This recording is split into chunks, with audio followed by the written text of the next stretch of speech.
네, 원운동 분석 실험 결과로 그래프를 그리는 과정을 우리가 이제 공부하고 있었는데, 실제로 그려진 그래프를 보도록 하겠습니다. 네, 요거는 이제 측정 결과가 되겠죠. 그래서 받침세의 수, 이 받침세의 수가 의미하는 게 바로 구심력이 되겠죠. 그리고 맨 오른쪽에 F제곱. 그래서 우리들이 그리는 대부분의 그래프는 이 F제곱을 되게 이제 Y축으로 두는 이런 그래프가 좀 있을 거예요. 이 받침세의 수 F하고 진동수 F제곱이 서로 비례하는 특징을 가지고 있습니다. 물론 이제 다른 R이나 그리고 M이나 T, F 이런 것들의 관계도 다 볼 수는 있는데 주로 일단 받침세의 수 F가 구심력이고 구심력과 M, 구심력과 R, 구심력과 진동수 제곱 사이 관계가 다 선형 관계에 있습니다. 요거를 파악하는 게 우리 이제 그래프를 그리고 분석하는 목적이 되겠죠. 자, 그래서 첫 번째 그림은 F 그래프죠. FF 관계. 그래서 이 경우는 M이 1일 때, 즉 물체를 하나 매달고 이제 돌리는 원운동을 시키는 이런 경우에 각각의 반지름에 따라서 이 받침세의 수 F와 진동수 F 사이 관계인데 얘네들은 선형 관계가 아니죠. 그래서 선형 관계는 진동수를 제곱해야 됩니다. 바로 이 그래프가 되겠죠. 그래서 이제 Y축을 세로축을 F제곱 진동수의 제곱으로 두고 가로축을 받침세의 수로 두었습니다. 그랬더니 하나의 반지름에 대해서 이 F제곱과 F가 서로 비례하는 이런 직선 관계를 보이고 반지름을 달리 하더라도 다 직선 관계가 되겠죠.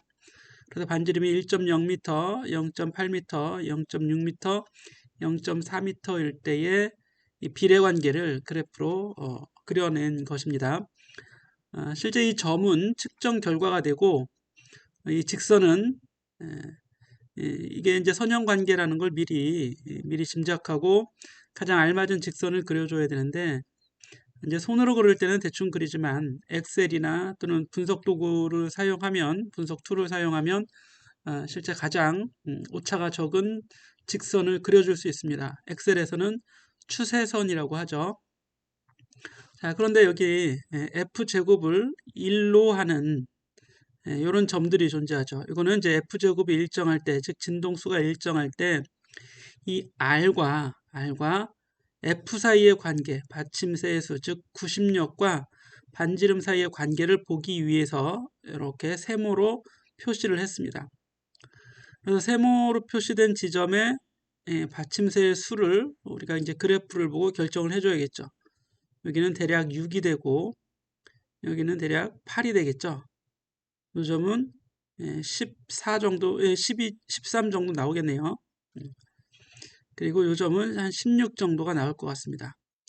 이게 6, 7, 8, 9, 두 칸이 일식이네요. 그죠?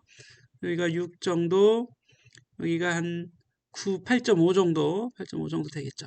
이런 형태로 해서 F제곱이 일정할 때 반지름이 이렇게 증가하면 0.4에서 0.6, 0.6에서 0.8, 0.8에서 1.0으로 증가하면 구심력도 증가하는 걸 알 수 있죠.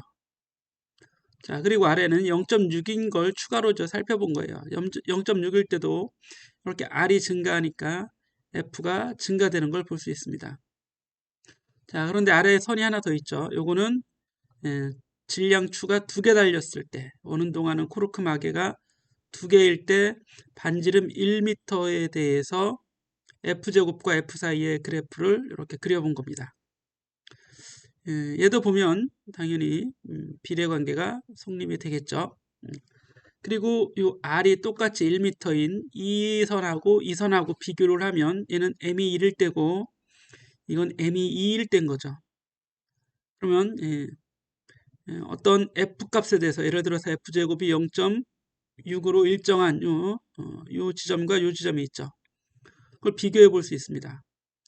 그래서 M이 커지면 F도 받침세의 수 F도 커지는 걸 볼 수 있죠. m이 1일 때인데 여기는 m이 2일 때잖아요. 이건 r이 1이면서 m이 1일 때죠. 이때. 그런데 이거는 m이 2일 때입니다. 이렇게 m이 커지니까 m이 증가하니까 f도 증가하는 걸 알 수 있습니다. 이거는 아마 맨 마지막 그래프에 나오게 될 거예요.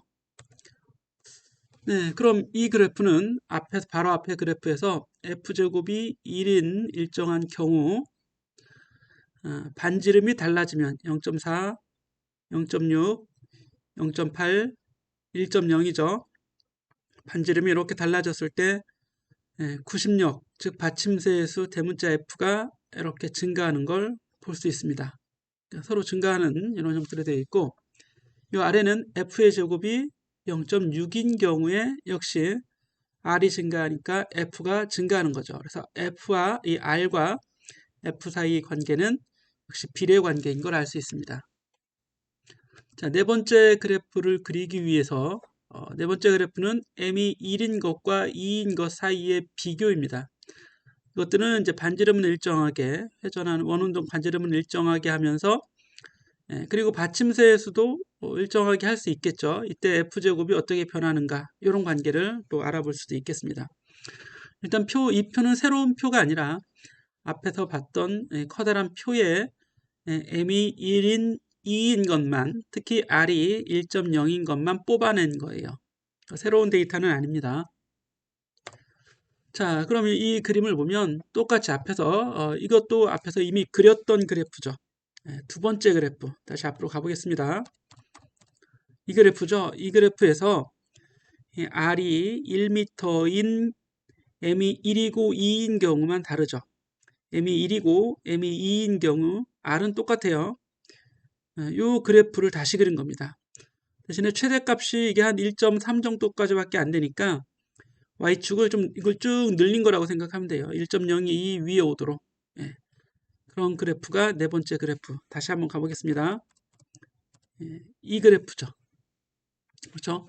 m이 1인 경우와 m이 2인 경우. 그러면서 r이 1m로 일정한 경우입니다. 자, 그러면 요거 보시면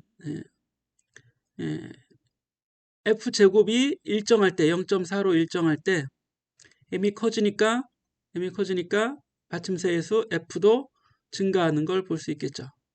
그리고 m이 1인 것과 m이 2인 것, 이 각각의 그래프는 이미 살펴봤던 거예요. 우리 두 번째 그래프에서. 그리고 f의 제곱이 0.2인 것도 추가로 좀 살펴봤습니다. 그래서 요거는 같은 f 값에 대해서 m이 1에서 2로 커질 때, 즉 질량이 무거워지면, 질량이 증가하면 그만큼 f도 증가하는 걸 볼 수 있죠. 이렇게 해서 이 값으로, 여기는 이 값에서 이 값으로 이렇게 f가 증가하는 걸 볼 수 있습니다. 이 그래프가 아마 그 다음 그래프가 될 겁니다. 그래서 그 다음 그래프는 안 그려도 되는데 한 번 더 그린 거죠. 이건 똑같이 f의 제곱이 0.4, f의 제곱이 0.2인데 고무마개의 수에 대해서 그린 거예요. 고무마개의 수에 대해서. 자, 앞에 그래프 다시 가보겠습니다. 고무마개가 한 개일 때, 두 개일 때 어떻게 돼요? f가 증가하게 되죠. 그렇죠? 자, 고무마개가 한 개일 때, 여기가 한 개일 때, 그리고 두 개일 때 어떻게 돼요? 한 개에서 두 개로 이렇게 증가하면, 한 개에서 두 개로 증가하니까 이렇게 한 거죠. 그럼 f가 한 6 정도에서 얼마로 증가해요? 한 13, 12.5 정도로 f가 증가하는 걸 알 수 있습니다. 그래서 f와 m 사이의 비례 관계를 보려고 하는 거예요. 이 그래프는 이미 앞에 그래프에서 여기서 이렇게 증가되는 관계가 있잖아요. 두 개밖에 데이터가 없으니까 사실 이게 비례 관계인지를 명확히 파악하긴 어렵겠죠. m이 예를 들어서 3개인 것 해주면 m이 3개인 것까지 실험을 했다면 이렇게 해서 하나 데이터가 하나의 직선이 더 나오면 그때는 이 그래프에서 이 점을 하나 더 찍을 수 있겠죠. 이쯤에. 그렇죠? 하나, 둘, 3개인 것. 요쯤에 점을 하나 더 찍으면 아마 이렇게 정말로 직선이 되는 걸 확인할 수도 있을 겁니다. 자, 어쨌든 이렇게 이제 그래프 해석 결과를 보여주고 있습니다. 이 영상은 여기서 마치겠습니다.